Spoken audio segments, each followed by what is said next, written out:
bapak tuh bilang nggak tahu kayak jemput kan spontan tuh bilang gini kayak kalau misalkan sekarangnya nggak ngaji nanti gedenya mau gimana kan. Orang-orang yang jadi Oh, atlet aja dari kecilnya udah dilatih gitu oke. kan. Nah terus sedangkan Al-Quran itu bakal dibawa sampai akhirat. Dari situ langsung oh iya ya ntar Madeg saya gitu ya, ini madeg gitu ya. wah nanti aku Iya. gimana gitu kalau Oh, bisa bahkan oh. punya impian yang sama gitu sama keluarga Mm, mm, sama mm. mbak juga tuh pengen bikin kampung Quran karena di Metro kan belum ada. Belum, belum. Nah, jadi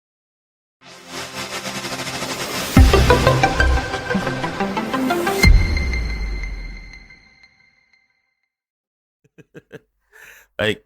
Assalamualaikum warahmatullahi wabarakatuh. Waalaikumsalam warahmatullahi wabarakatuh. Em, Ridho Arif, nama yang saya kenal di apa? Di Instagram. Ya, Ridho Iya, Arif ya. Ridho Arif. Ridho underscore Arif. Arif. Apa Arief? Kalau username-nya Arif I-nya 4. I-nya 4. Ya, Oh, iya. karena 4 sunnah. Oh iya juga. Sampai ngitung, sampai berhitung ya Jis ya.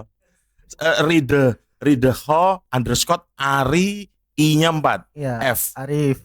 Arif Ridho F. Arif. Mm-mm. Nah itu Yes. yang jadi mengenal Ridho Arif ini eh, berawal dari Instagram juga gitu Oh kan, iya. ada salah satu media dakwah gitu di Instagram, Hmm. terus ada yang follow nih, namanya Ridho Arif, Ya, terus di dalam alhamdulillah. grup itu cukup hangat diperbincangkan gitu kan, Alhamdulillah. Ridho Arif. Nah tanpa saya sadar nih Dok, sebenarnya Mm-mm. saya tuh beberapa kali loh Dok main ke TPA-mu Di rumah, gitu. iya.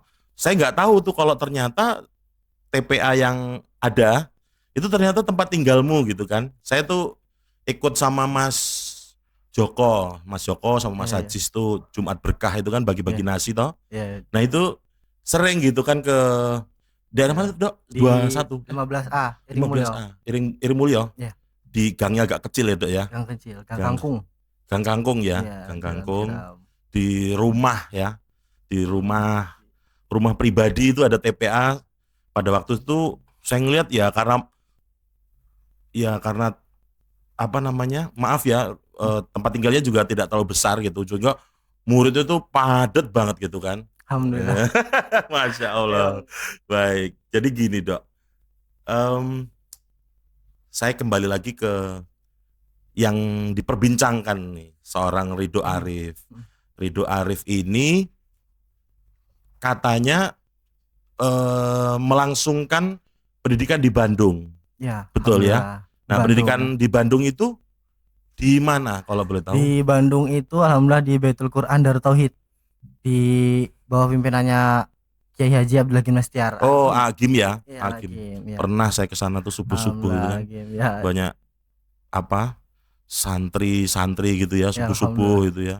Makanannya juga enak-enak di situ. Alhamdulillah. Tagih Mas ya. Iya, Di nah Bandung mah. gitu. Terus gini, Dok. Em, Waktu itu berarti SMA apa kuliah ya, Dok ya? Kalau di Bandung itu tingkatan SMA sebenarnya. Tingkatan Ya, SMA. jadi di aku 9 tahun di Metro itu pendidikan. Jadi dari SD, TK, SD sampai SMP beres. Nah, beres SMP itu coba daftar ke Bandung tuh, Mas. Oh iya. Tapi waktu itu kayak nggak ada apa? Nggak ada tanda-tanda kalau keterima gitu Oh loh. iya, Jadi iya, iya, aku iya. udah pasrah kan. Oh, Terus oh, akhirnya oh. coba daftar di sini di Semansa Metro. Oke. Alhamdulillah di situ keterima. Udah masuk 2 minggu tuh Tahun berapa sih itu berarti ya? 2019. 2019. Oke. Oke. Di Metro itu kan terus udah pokoknya udah nggak inilah nggak ada harapan kayaknya Oh, di oh, Bandung tuh. Ah, oh. udahlah kayaknya nggak keterima ini soalnya Udah. nggak ada chat masuk, nggak ada Oke. pengumuman kan, lewat email juga nggak ada. Oke. Udah begitu 2 minggu jalan di Semansa kan, Oh, oh. udah mau ikut eskul, paginya saya dikabarin dari Bandung itu Oh, kan, oh. dari Baitul Qur'annya Betul dikabarin Quran. kan sama Ustadz Iman waktu itu. Mm-mm. Besok pagi kita kumpul di aula ya katanya. Oh, Ngapain Ustadz katakan ini alhamdulillah antum keterima, belum dapat oh, infonya belum Ustadz. Jadi seminggu sebelumnya teman-teman yang keterima udah dikabarin, aku belum gitu loh. oh Nah jadi telat gitu. karena udah 2 minggu. Udah Bismillah kata orang tua juga udah berangkat aja. Jadi yang Masya ngurus perpindahan Allah. orang tua kan, alhamdulillah dapat beasiswa di sana 4 tahun sama pengabdian di Baitul Quran itu. Jadi lulus tahun tahun 2022. Tahun 2022 ini ya berarti ya. Tahun kemarin. Oh, 2022. maaf ya, Dok. Saya pikir kamu itu waktu itu ngambil pendidikan S1, saya pikir. Iya, ya. Jadi sekarang usianya berapa sekarang? Sekarang 20 tahun. Masih 20 tahun? Iya. Oh, 20 iya, iya, tahun. iya. Oke, oke, oke. Jadi sebenarnya saya balik lagi. Jadi kenapa Ridho ini hangat diperbincangkan? Eh. Karena ternyata Ridho ini adalah anak dari pemilik rumah TPA apa, Dok? Tauhid. Atau Ya. itu ya? Bisa diceritain nggak, Dok? Itu TPA itu sebanyak itu santrinya. Itu dulunya mulainya dari tahun berapa sih itu? Kurang lebih dari 2014 akhir atau 2015 awal. Di rumah Itu. di Dulu, di gang itu, di rumah iya, itulah ya. di rumah itu. Oke, Jadi terus waktu itu karena bapak kan bilang kalau sore ba'da maghrib itu nggak ada kegiatan. Maksudnya bukan nggak ada kegiatan kayak yang bener-bener penting itu kan. Kayak cuman kita keluarga ngaji aja gitu ba'da maghrib saling simak gitu kan. Terus akhirnya bapak bilang kalau misalkan ada yang ikut ngaji di rumah boleh nggak apa gimana gitu kan. Terus kata ibu ya udah nggak apa-apa. Kebetulan tetangga itu masih saudara juga pengen belajar ngaji, akhirnya sama bapak suruh ke rumah. Awalnya dari 2 orang. 2 orang. Jadi waktu itu besoknya itu sama bapak kita langsung nyekat ruang tamu itu langsung disekat, diplong gitu. Yang biasanya kan ada sofa, iya, kursi. iya. Ini sofa kursi kita taruh belakang gitu loh, taruh belakang. Jadi depan plong untuk ngaji. Dari 2 orang, alhamdulillah sekarang itu sekitar 95-an. Masya Allah. Alhamdulillah. Itu usianya beragam Mas. Ada yang masih 5 tahun, 5 tahun sampai yang SMA juga ada gitu. Alhamdulillah. Tapi itu dibagi-bagi gitu kelasnya. Dibagi-bagi ya berdasarkan usia. Ya, jadi kayak enggak berdasarkan kayak misalkan ada yang masih Iqra sama yang udah belajar Quran pratasin gitu loh. Jadi yang masih bimbingan kayak Iqra mengenal huruf-huruf hijaiyah itu sama bapak biasanya. Sama bapak. Jadi nanti yang udah mulai dari Iqra 5 ke pratasin, ke perang hafal itu sama saya. Oh gitu. Ini gini nih, contoh. Saya itu usianya katakanlah 30 tahun ya. Saya nggak bisa ngaji nih ya. Saya datang ke situ, dilayani nggak kira-kira? Dilayani Mas. Jadi waktu 2016 itu sempat ibu itu ngajar ibu-ibu juga di situ. Jadi ada yang sebelumnya ini, sebelum TPA ini tuh dulunya waktu seingat saya saya SD kalau nggak salah. Jadi banyak ibu-ibu yang sama-sama jualan kue juga sama ibu dulu kan, teman-teman ibu di sekitar itu pengen belajar ngaji. Alhamdulillah ngaji juga gitu. Oh iya ya. Jadi nggak ada batasan usia lah ya. Gitu. Semua pokoknya bisa ngaji gitu ya. Bahkan target kami sekarang di TPA Tauhid itu pengen buka juga kayak untuk pengajian dari segala usia gitu Mas. Jadi misalkan nanti dikelompokin, misalkan yang udah kerja nih karyawan, kayak kita mau kayak buat diadain juga kelas karyawan kayak kuliah gitu kan. Jadi biar semua juga bisa ngaji, karena kan kalau belajar Quran tuh nggak terbatas sama usia gitu. Baik. Sejauh ini konsentrasinya di ngaji sama ngafal Quran. Sama surat pendek sama doa-doa sehari-hari gitu, kayak doa makan segala. Pada tahun 2014 itu sampai hari ini itu siapa yang ngajar? Bapak sama ibu sama saya. Cuman karena saya di Bandung 4 tahun, jadi bertahan bapak sama ibu berdua. Nggak ada tenaga pengajar lain tambahan gitu? Ada setelah udah mulai banyak, karena bapak ibu udah mulai kewalahan ya. Udah naik 50 santri waktu itu, terus bapak itu nyari lah anak-anak kuliahan gitu kan. Yang punya kemampuan yang mau sama yang punya kemampuan. Yang punya kemauan juga pasti kan. Karena kan harus sabar ngajarin Harus sabar ya. Kadang dibilang A, dia sebutnya ba gitu kan. Pertanyaannya gini Dok ya. Kan tahun 2014 itu berarti Ridho usia berapa tuh? Itu sekitar SD kelas 6 gitu ya. 2014 tuh ya SD kelas 6-an lah. Kelas 6 ya? Iya, soalnya 2015 tuh saya masuk SMP. Di SD kelas 6 itu berarti ibu sama bapak ini lumayan concern juga ya di ngaji ya. Jadi bapak ibu tuh paginya jualan. Jadi waktu saya kecil sampai SMP kelas 2 lah kalau nggak salah, itu bapak ibu tuh profesinya dagang nasi uduk di jalan ini, di Jalan Kejar Dewantara depan Masjid Di Al-Ikhtiar. oh iya, kampus. Kampus, jalan Oke. kampus. Nah, di situ. Itu jadi Oh, paginya jualan, pagi jualan. sorenya ngajar ngaji. Oh, karena Nah, tadi Ridho cerita gabut tadi iya, ngapain nih gitu ngapain kan. kan, gitu kan. Ah Nah, gini kalau anu bahasa apa? sekarang mah, wah gabut nih, daripada kosong kan, Oh, rebahan aja gitu kan. iya, kalau sekarang ini kan gabut judi online gitu. Zeus gitu. Gitu ya. Nah, berarti Ridho ini terlahir dari orang tua yang memang concern di Ya, alhamdulillah ya. Al-Quran ya. Berarti Ya. Ridho ini mulai dari kecil udah dicekokin tuh Udah, kan, udah dicekokin banget. semua tuh. Berapa bersaudara, Dok? Dua bersaudara, Oh, dua alhamdulillah. bersaudara ya. Saya kelas 3 SMA, itu ibu ngangkat anak. Ngangkat anak. Ya, jadi punya Oke. adik angkat kan, tapi udah kayak adik sendiri. Adik sendiri Ya, ya. udah emang.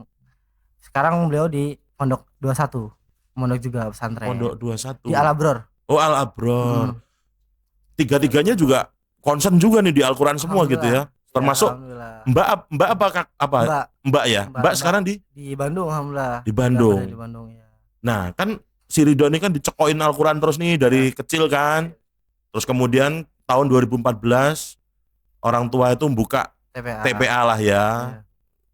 Lah terus Ridho ini berarti udah udah fokus juga dong menghafal Al-Quran, mengaji gitu pada waktu usia-usia SD gitu. Oh, jadi SD ya ibaratnya kayak masih dibimbing lah sama orang tua gitu kan. Nah, masih selengean, nakal-nakal di belakang orang tua gitu. Oh Kan. iya. Jadi mulai fokus bener-bener ngafal Quran itu, ngaji Quran itu di SMP kelas 2. Oh. SMP kelas 1, semester 2 ya, kelas 2 lah, kelas 2 ya, mulai apa? Kayaknya ini gue banget gitu kan. Ini hobi lah saya ini ya. Kayak yang aku olahraga kurang masuk. Ya kan. Ikut tapi kayak kurang belum dapat, aku di sini belum dapat ini, enggak ada feel-nya gitu, kayak olahraga cuma ikut sekedar olahraga Iya.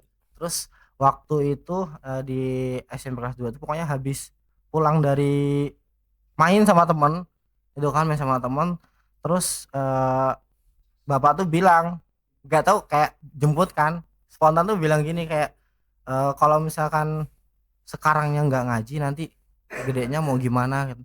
Orang-orang yang jadi atlet aja dari kecilnya udah dilatih gitu kan. Nah, terus sedangkan Al-Quran itu bakal dibawa sampai akhirat. Dari situ langsung, oh iya ya, mantep gitu ya.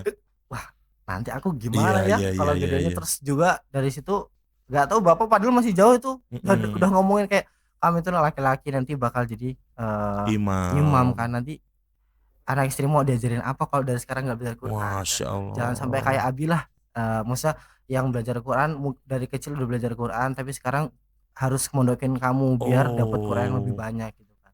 Dari situ langsung mulai, wah saya harus mondok nih lah gitu, kayak yang apa namanya, wah harus berubah nih gitu kan, karena dari situ aku juga mikir tuh, waduh nilaiku juga nggak terlalu bagus yang di akademik. Jadi olahraga fisik juga nggak terlalu bagus, terus di akademik nggak terlalu bagus, apa yang mau dibanggain dari saya kan. Akhirnya coba deh ngafal. Alhamdulillah di pas ngafal itu kok kayak langsung enak gitu, langsung serak gitu kan, langsung ibaratnya langsung jatuh cinta gitu lah. Iya. Jadi gini Dok, saya tuh kan ya itu yang saya ceritakan tadi dengan beberapa teman-teman marbot Masjid Taqwa. Itu kan kemudian berbagi nasi ya di sana ya. Saya itu ngelihat keceriaan yang luar biasa ya, yang tersirat dari wajah anak-anak yang di sana gitu kan ya. Sebelum saya ada pertanyaan lain nih, saya mau tanya dulu sih, pernah nggak Ridho itu ngalamin gitu ya satu kejadian gitu ya, atau satu momen di mana momen-momen pada saat mengaji atau Ridho sendiri mungkin gitu, ada momen apa namanya, makdek tadi loh. Oh iya, makdek kayak dulu. bapak tadi itu. Kayak bapak tadi makdek tuh, bisa diceritain nggak? Bisa dibagi buat teman-teman semua. Jadi ada tuh waktu itu di keluarga sih sebenarnya, lebih ke orang tua, bapak sama ibu kan. Jadi memang dulu itu sama sekali bapak sama ibu itu bener, yang aku lihat secara langsung gitu Mas ya, kayak bapak sama ibu tuh bener-bener di bawah lah posisinya, di bawah banget, kayak dijelekin, nah, pokoknya semua lah kayak ibaratnya jadi sasaran panah ibaratnya dari segala semua pemanah, ibaratnya kayak bapak sama ibu tuh targetnya gitu loh. Jadi dari semua banyaknya pemanah itu targetnya ke situ. Jadi kayak dari situ aku mikir, wah kayaknya kalau bapak sama ibu anaknya nggak jadi, anaknya ibaratnya nggak bisa ngangkat, siapa lagi gitu kan yang bisa nyelamatin dari situ. Terus dari situ makanya berani tuh mulai ngerantau di umur 15 tahun. Iya. Di umur 15 tahun saya beraniin ngerantau kan ya. ke Bandung, izin kan Umi Abi gitu kan, saya mau ke Bandung, mau ngerantau ya bismillah. Jauh tapi lo udah katanya, ya nggak apa-apa lah bismillah buat ke depan yang lebih baik. Nggak apa-apa jauh dulu kan 4-3 tahun gitu. Jadi dari sebenarnya kejadian itu yang bikin bener-bener semangat gitu buat ngafal Quran, dan alhamdulillah juga kan belajar Quran, ngaji Quran tuh kayak serak, nyaman gitu, enak. Jadi dari kejadian itu pokoknya semualah di komplek itu bener-bener nggak apa ya, kurang support lah, kayak kurang respect. Tapi terus ibu bilang nggak apa-apa, Allah akan menunjukkan yang hak dan yang batil. Kita jalan terus aja. Jadi mau orang hina kita, mau orang ngahalang-halangin kita gitu kan, jalan aja terus, Allah nggak tidur kata ibu tuh kan, kira-kiranya itu. Bahkan dari situ kadang kalau ingat kata-kata ibu tuh suka nangis gitu kan, oh iya ya, insya Allah gitu. Jadi kadang walaupun menderita bukan menderita sih ya, kayak apa ya, tetek bengeknya di itulah, susah-susahnya di rantauan tuh kadang suka ngasih tahu orang tua. Iya, nggak mau bagi kesedihan ya. Nggak mau, jadi kayak malah seneng-seneng aja gitu. Iya, kayak malah nambah penderitaan kan buat orang tua ya. Jadi dari situlah aku semangat buat ngaji, semangat buat nuntut ilmu di tanah rantau. Targetnya balik ke metro lagi, bangun TPA lagi. Masya yang Allah. Udah ibu sama bapak jalanin ya. Aku mau lanjutin kalau bisa, bahkan punya impian yang sama gitu sama keluarga, sama mbak juga tuh, pengen bikin kampung Quran, karena di metro kan belum ada. Belum. Jadi kayak ibaratnya Madinahnya metro lah, Insya Allah gitu. Targetnya bener-bener kayak, jadi di metro tuh ada satu daerah Iring Mulyo kampus itu yang bener-bener bergaung gitu ayat Al-Quran setiap harinya gitu. Jadi bahkan setiap detik, mungkin setiap jamnya kedengar, dari rumah ini Quran, dari rumah ini ayat Al-Quran gitu. Jadi yang bener-bener pengen bikin kampung Quran gitu. Itu impian ya. Impian banget ya. Impian banget. Jadi dalam perjalanannya TPA itu nggak mulus-mulus amat juga mulus. Ya. Belok ya. Iya. Tanggulnya kadang tinggi kan. Iya. Sementara pada waktu itu Ridho masih kecil ya, Mas, ibaratnya ya. Masih kecil banget. Jadi nyaksiin langsung gimana ngelihat bapak sama ibu itu lika-likunya, jatuh bangunnya ya. Jadi dari situ yang bikin aku kayak, aku harus bisa nih bangkit, harus bisa bangun. Kalau misalnya ibu bapakku kurang kuat, aku harus jadi supportnya dong. Support system dari belakang. Apa namanya?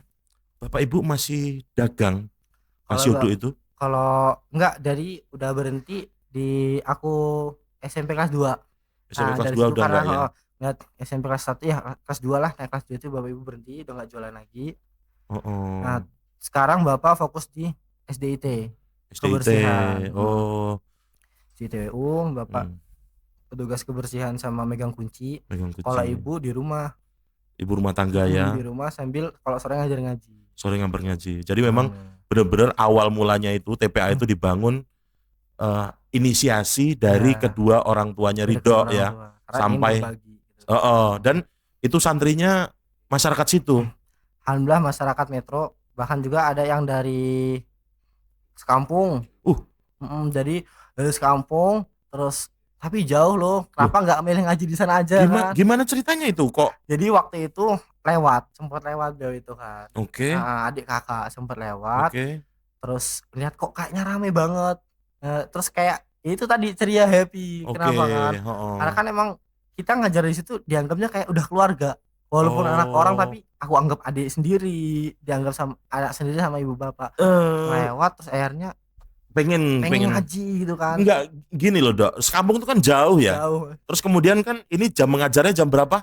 Dari Bada Asar. Dari Bada Asar sampai ke Isya. Nah Isya itu biasanya yang ziyadah yang setoran. Oh yang Isya yang setoran. Dari Bada Maghrib ke Isya itu yang biasanya setoran hafalan. Nah yang sekampung itu dia yang mana? Yang sore. Yang sore. Iya. Berarti orang tuanya nganterin, nungguin sampai pulang. Sampai pulang. Sampai pulang. Iya. Masya Allah. Wih, enggak sih. Agak juga sampai ya di sana kan ada tempat ngaji gitu kan ya. Di kampung tuh kan ada kan rumahnya juga enggak terlalu dari masjid, enggak terlalu jauh dari masjid kayaknya sih. Kalau misalkan aku udah ngeliat ke rumahnya tuh kan, enggak terlalu jauh kayaknya. Terus kenapa enggak ngaji di sana aja Mas kata kan? Enggak lah, pengen di sini enak kayak keluarga sendiri. Kayak keluarga sendiri ya. Jadi ngajarin tuh bukan jadi nggak seolah kayak guru dengan murid, tapi kayak orang tua sama anak, kayak keluarga ya, kayak keluarga ya. Ya keluarga gitu, kayak kakak adik. Ridho pas waktu jalur SMA itu jalur beasiswa. Beasiswa alhamdulillah. Masya Allah. Jadi beasiswa ya. Alhamdulillah. Setelah itu lulus tahun 2022.